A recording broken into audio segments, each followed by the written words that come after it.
This story is one of the most twisted story you would ever hear.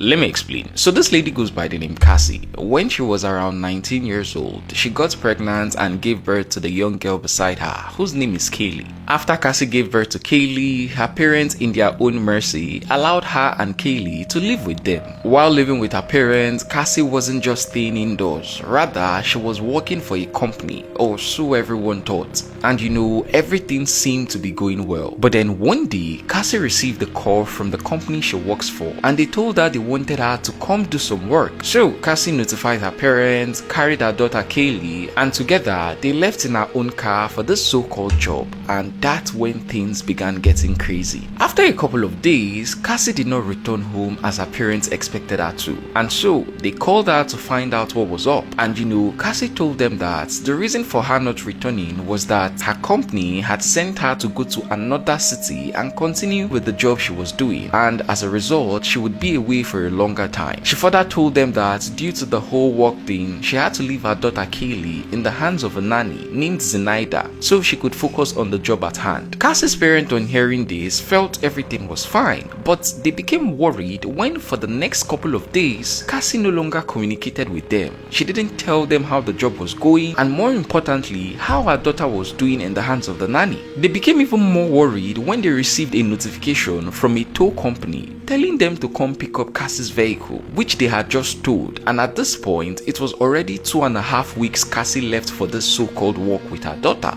So when Cassie's parents arrived at the tow company's location to retrieve Cassie's vehicle, they noticed that the trunk of the car was smelling like a dead person had been there. At this point, they became certain that something sinister was going on, and so they quickly contacted one of Cassie's friends called Amy and asked her if she knew of Cassie's whereabouts. And surprisingly, Amy told them that Cassie is probably with her new boyfriend called Tony, and not even a work location as they were expecting to hear. So this was how Cassie's parents went to Tony's house, and there they met Cassie. And I guess they weren't too happy about meeting her there instead of the work she told them she was at. So they asked Cassie where the nanny looking after Kaylee was so that they could go pick her up and they could all go home together. But that's when Cassie revealed something shocking to her parents. She told them that the nanny she kept Kaylee with had kidnapped Kaylee, and that's the reason why she hasn't returned home. That this whole time she has been searching for Kaylee. On hearing this, Cassie's parents immediately contacted the police, and so this was how the police began investigations. During the investigation, the police went to the apartment of Nanny Zenaida, which Cassie directed them to.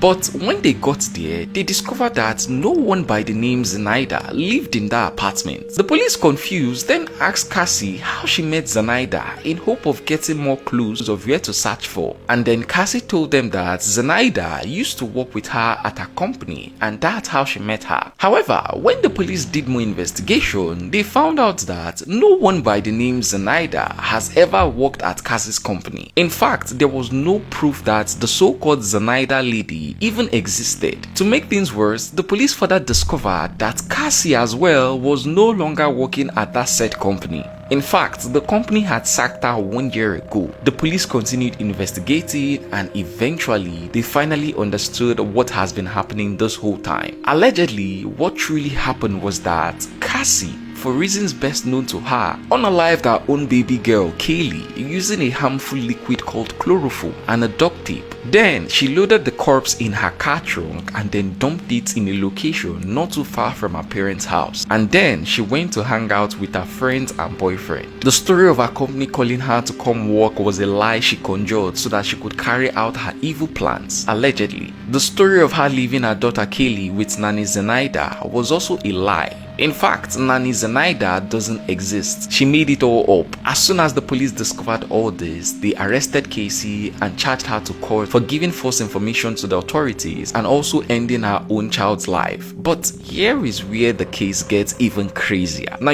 the court is where it is decided whether someone is guilty or innocent. If the person bringing the case, in this instance the police, cannot prove beyond any doubt that the accused Casey committed the crime, then the accused will go free, even if they actually did commit the crime. And this is exactly what happened in this case. Casey and her lawyer were able to convince the court that she didn't unalive her daughter, and as a result, she went scot-free. How did she do it? Let me explain. Now, during the court proceedings between the police and Cassie, the evidence the police presented to support their claim were: 1. The odor that was coming out from Cassie's car trunk. They claimed that the odor was from Cassie's daughter's corpse. However, Cassie's lawyer argued that the so-called corpse smell that they claimed they perceived could have come from a decayed pizza left in the trunk of the car. The second evidence the police presented was the hair strand of Cassie's daughter that was found in the car trunk. But Cassie's lawyer countered that evidence by saying it could have come from a brush and ended up in the trunk naturally. After all, it wasn't her daughter's first time in the car. Another evidence the police presented was the duct tape they found on Cassie's daughter's corpse, which they discovered few months after they arrested Cassie. They claimed Cassie used it in suffocating her daughter. However,